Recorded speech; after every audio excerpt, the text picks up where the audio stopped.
Hey guys, welcome back to the Booth Customs channel. I'm John Mark Booth, and as always, this is my buddy Austin, the Goon Prepper. We are here in the second video in our series on buying / building custom ARs. So for today, part two, our second question is, how do I buy budget? Like, what is my goal if I'm going for a little lighter on the finance kind of build?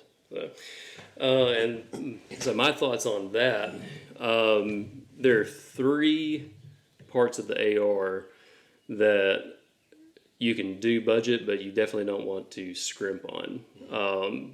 Where your money should go, in my opinion, and you can interject if you have another idea of it, is the trigger, the barrel, and the bolt carrier group. For sure. So those are the three things that you want to sort of get out of the way first. They'll be like the bigger ticket items on your list. And then after that, stuff like the lower receiver and the upper receiver, and even to an extent the handguard, it goes, to what your purpose is. But you can get something that is cheaper, like this Anderson, but is still well manufactured, or even Palmetto State uppers and lowers. I like to buy my uppers and lowers together because the fitment is usually a little bit better. If you go mixing uppers and lowers, the tolerances may not be the same. Aero Precision, to me, is a really good sort of mid-tier budget option because their tolerances are tight. Yeah. Because this one is a upper, lower, and a handrail, all from Aero Precision. Right. And, fit and finish on it is excellent. Dang near perfect. Yeah. Like I said, I would go, heavier part of your budget on the trigger, the bolt carrier grip, and the barrel. After that, you can kind of shop around and see. I wouldn't buy something, I don't want to trash any names on here.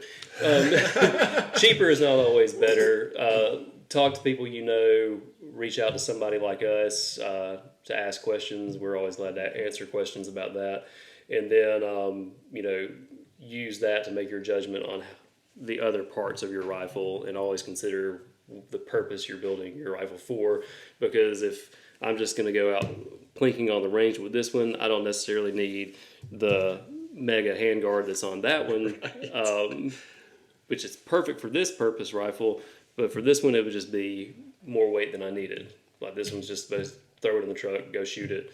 This one's more of a recce build. Mm-hmm. So yeah, go out into the woods. Go out into the woods and shoot it. Do Minecraft Do stuff. Minecraft things. So a follow-up question, and this time we've only got one. If I go budget, full budget, is it still usable? Yeah. Will it still do what I need it to do? I would say that it's kind of in the premise of it's better to have one and not need it than need it and not have it. So what if all you got is a really small budget? Yes, you can build an AR on a small budget to get you by until you can either afford to get something better, or the good thing about ARs is you can change out parts at a time. Right. So if you say, man, I've only got $500, I got to build this really budget gun, and it's not got all the parts I want. But then it's like, okay, well, you get that gun, then save up, change out the barrel, change out the bolt carrier group, and before you know it, it's not a budget gun anymore, and it's what you want it to be. Right. So, in a lot of ways, these are kind of like Lego sets. Yeah. Exactly. So much of it is plug and play. Lego sets for big kids. Exactly. Upgraded from the big Lego box. Right. But yeah, that's all I got for that one. So as part two, guys, thanks for tuning in. And we'll be back next week with part 3. More questions. All right. Like and subscribe. We'll see y'all next time.